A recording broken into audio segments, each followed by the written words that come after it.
Hey, I'm up here. Hi, I'm Dr. Paula Gardner, and yes, I am up in a tree. You want to know why? You'll find out later, but for now, let's start in the studio. Hi, my name's Dr. Paula Gardner, and today I'm going to share with you some of what I've learned about qualitative research interviewing. Interviewing is by far the most popular method used in qualitative research. And I think part of the reason for this is because compared to some other methods, like visual methods or participant observation, interviewing is something that most of us feel we understand and we know how to do. You just sit down with somebody, you ask them some questions, right? And you're done. But we know that's not true.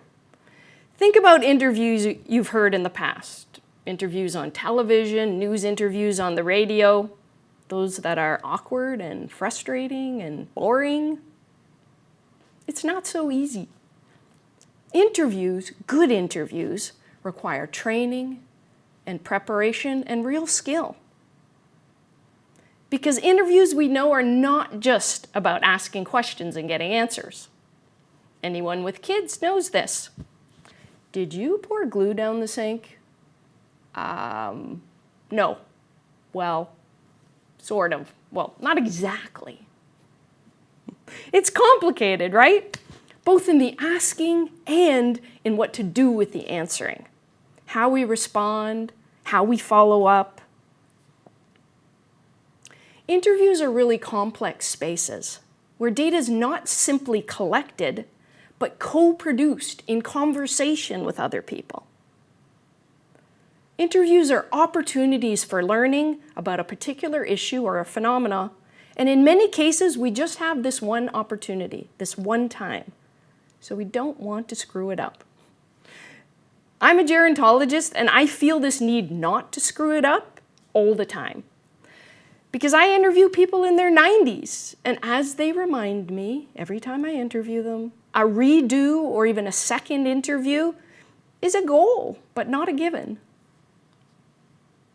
So preparation is key. Preparing our questions, testing to ensure our equipment is working, these are all important. What's also super important, and something that we often don't take time to do, is to spend some time ahead of time being reflexive. Reflexivity means considering the assumptions that we have, that we carry into an interview, and how these could impact that interview. Awareness of our positionality in an interview is critical. This is about our position vis-a-vis the participant, who holds the power here, who's the expert. It's also about our position in terms of the topic. One of my first qualitative interviews was part of a study on homelessness. And listening again to those first recordings, it was so clear to me that I did not do this. I did not consider my positionality. And I can hear that so clearly in the way that I respond, in the way that I ask my questions, frustrated, maybe a little bit dismissive, and I cringe. I hold on to those. Those are good reminders for us. The choice to use interviews in qualitative research is all about alignment.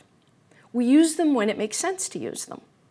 When they're congruent or they fit with our methodologies, our paradigms or worldviews, and also our own interests and abilities. For me, interviews make sense because I like talking to people. I know that I learn best from interacting with them. And my preferred methodologies are ethnography and phenomenology, and so interviews make sense. In addition to preparation and reflexivity, what makes a really good qualitative research interview? Listening.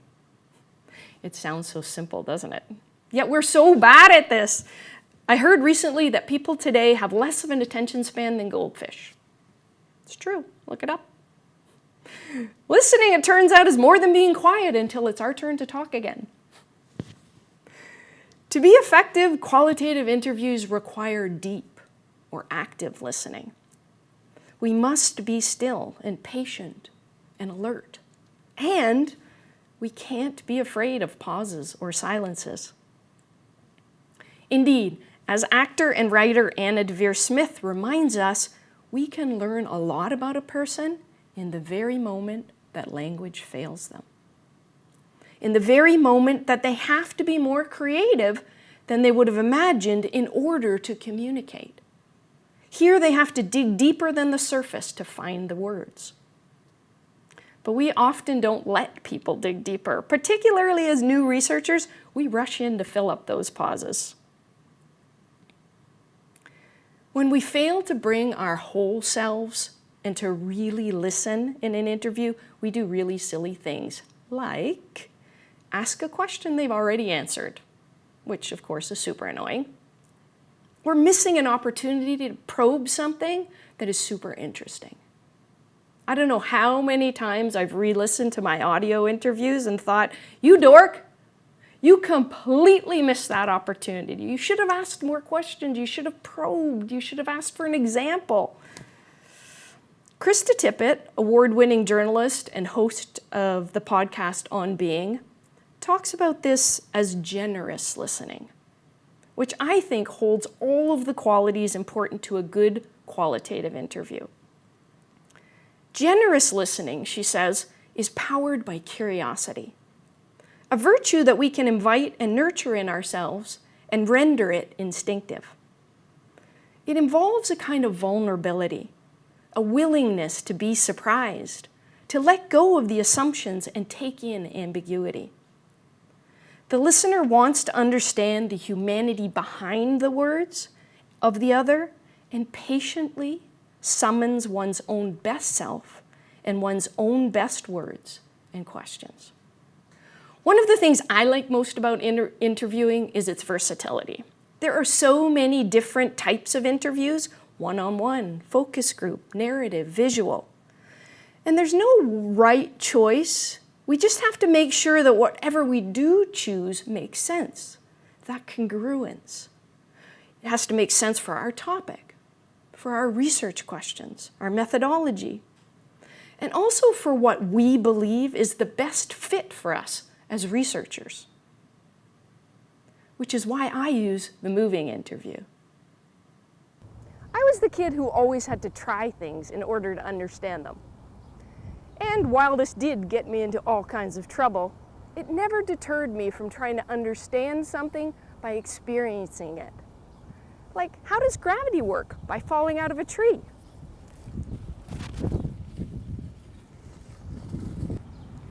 Understanding and knowledge are embodied experiences, but they're also place-based. Places are social and physical spaces, and places, as we know, have a huge impact on our health. Moving interviews prioritize place-based and experiential knowledges. They're located in a critical and social constructivist paradigm, and they're rooted in the foundations of ethnography and phenomenology. Moving interviews are a great way to look at health and place. Moving interviews combine traditional interviewing that often happens in a room somewhere and participant observation. Think of it like interviewing on the fly. It means that we can go into the natural environment, hospitals, for example. In a study that I'm involved in right now, we're looking at how does the design of hospitals impact patient health.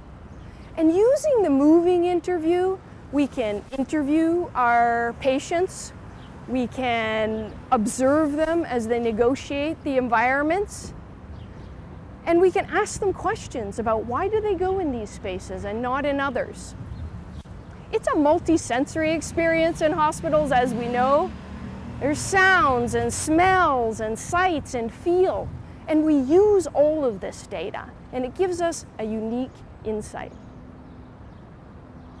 As well as place, moving interviews are really great for exploring movement. I'm a community-based researcher, interested in older adults and mobility. So I spend a lot of my time in neighborhoods, like this one. And what I can do using the moving interview is I can understand people's experience in this place by asking them questions, listening to their answers, but also by observing them. how they negotiate a space. What are some of the trouble spots where they may not be able to get their scooter up, for example, a curb? I can also notice an incline or a decline in pavement and how we lose our breath and how that impacts our health and our experience of a place. And I can notice when we go into a park and how the sounds of children or birds singing makes people feel less lonely, or seems to. These are some of the gifts, I think, of qualitative research and of moving interviews in particular. I think there's three really important strengths to moving interviews. They engage participants as experts.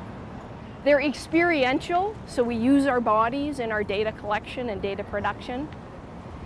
And it provides us with an opportunity to collect multiple sensory and multiple forms of data.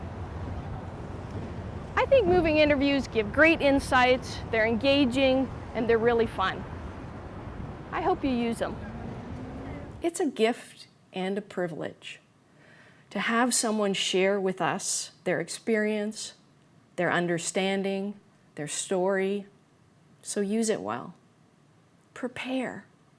Lean in. Listen with your whole self. Not that that means that out of control, wacky chaos won't ensue in your interview. For sure it will sometimes. But that just means that you're doing it right. The unknowing, the unpredictability is at the core of qualitative research.